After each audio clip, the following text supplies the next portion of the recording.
Nó rong nè, nó một tí cậu cho bé hình đuôi ạ. Nó sẽ nên ngồi tròn.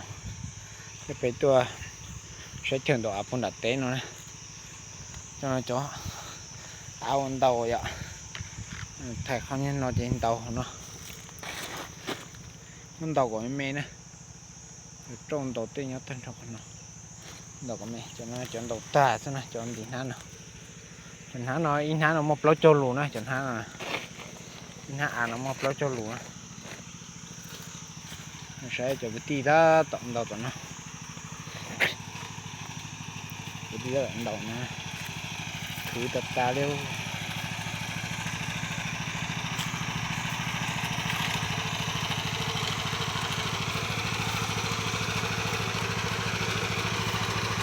Toàn đầu đó. Đi xe.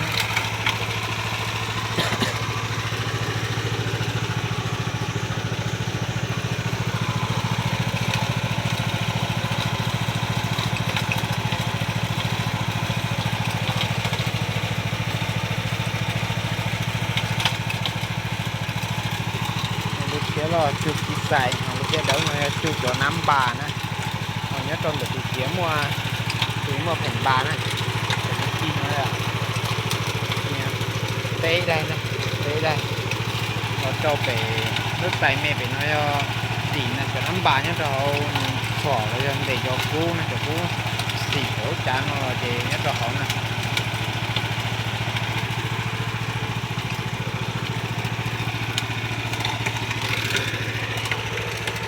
Cho cuộc cấu cho lại dư cái lần của cho này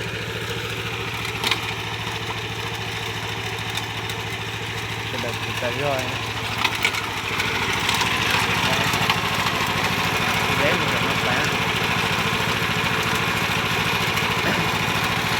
nó lùng kia nó này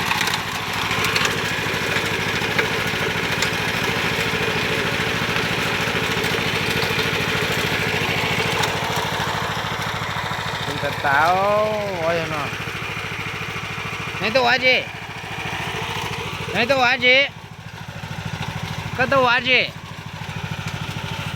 hả tôi ăn gì à ô cú wow chạy vô bao nó lên tiếp theo chạy vô bao luôn liền hay để tôi chú nó thế nào tôi biết chưa rồi không nhập không xuống đây cho chơi nó chơi kia nè bỏ tôi nó mà cho tụi mẹ á sắp lời đi chứ